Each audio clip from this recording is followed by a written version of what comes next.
The first aspect belonging to God is submitting to his lordship.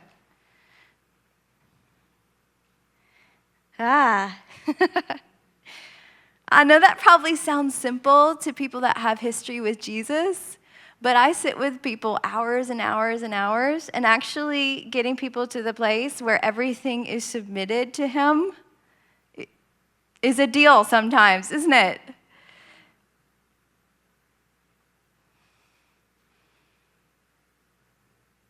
Commitment and belonging are connected. So if you're only partially committed, you're only going to feel like you partially belong. That's actually similar in the context of community. You really struggle with feeling like you belong? Check your commitment level, because commitment and belonging are connected.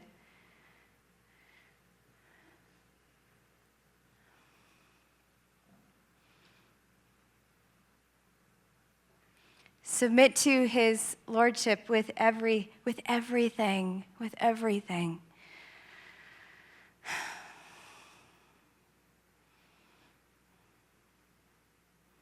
You know, last year, Mitch and I experienced a loss that was really, really, really painful to us. And it broke my heart. But something else happened. It also broke my will in the best way.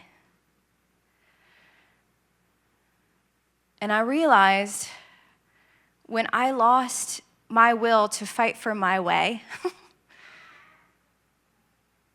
that there was a deeper place of surrender than I had even known about to Jesus. Coming to a place of saying, it's not my story to write, it's yours to write. Instead of telling you what should be on it, I'm going to give it to you and say, you write your story. You have your way with me, no matter if I like it or not, God. With the time that I have on this earth, would you take this one life and would you do with it what's in your heart? It's easy to come to a place where we start actually treating him like he's serving us instead of us serving him. Jesus is so kind and he's so full of compassion, but he's also Lord. And he requires everything. And really to belong to him means that he gets to own it all. He gets to own it all. And that is liberty. To lose it all for Christ, really, is freedom. Submitting to his lordship it's a facet of coming home and belonging. And then vulnerability.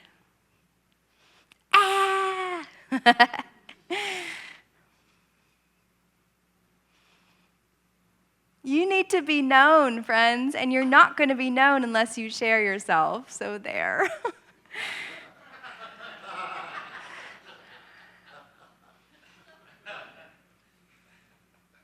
And you are what you are, so you might as well share yourself.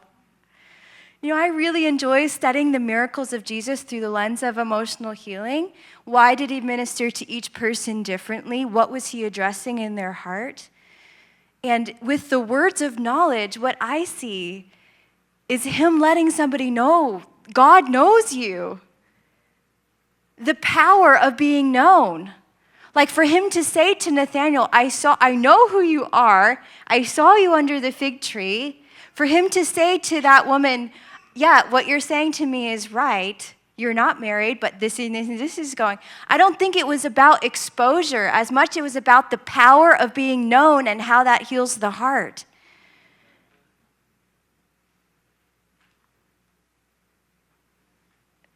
Some of you need to be liberated to share your story with somebody. Anyway,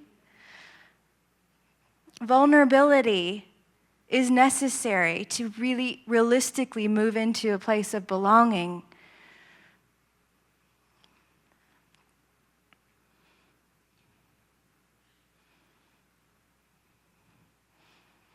Are you guys okay? Okay.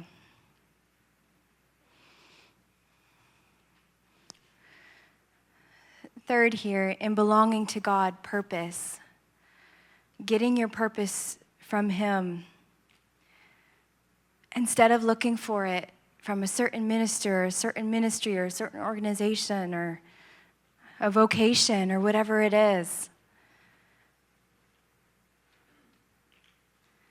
You will automatically feel like you belong to the place that is feeding your purpose. That's God's role, friends. To feed your sense of purpose, to infuse your sense of purpose.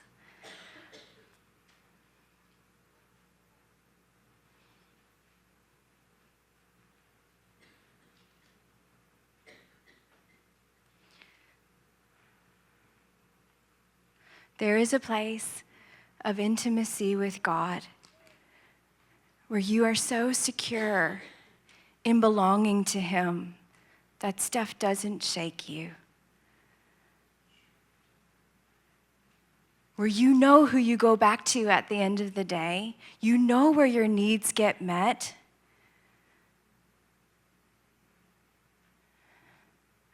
You know where your purpose comes from. Hear me. This space that I'm talking about in this moment of intimacy with God, this is what a healthy heart looks like. This is where a healthy heart lives. This is the place that we want to bring people whose hearts are hurting into a place of vibrant, real, and anchored intimacy with Jesus. Communion with Jesus is what the heart needs. The heart doesn't need another rehearsal of what it's been through. The heart needs communion with Jesus.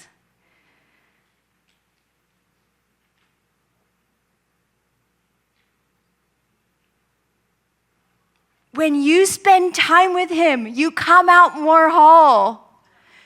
No matter what method you know or you don't know. For wholeness, do you know what I'm saying?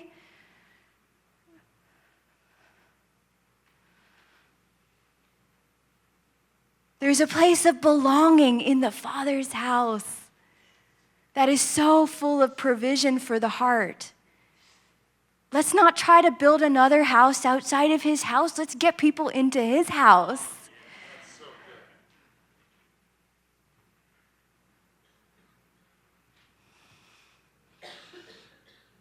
I don't consider myself an expert in emotional healing by a long shot. But I'm friends with someone who is. His name is Jesus. And I'm just following Him around. I just want to learn how He does it, where He does it. What is His method? I'm not trying to even become that. I'm trying to get closer to Him.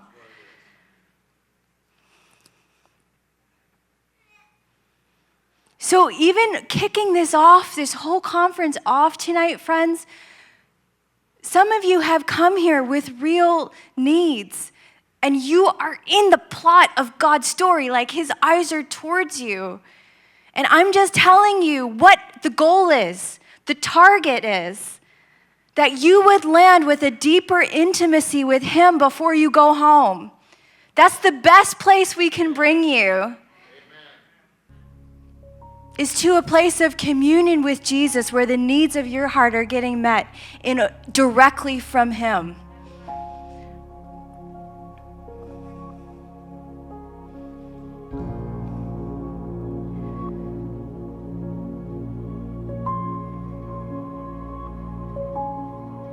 God has this for you, this place where you retreat with the Father and you get what you need.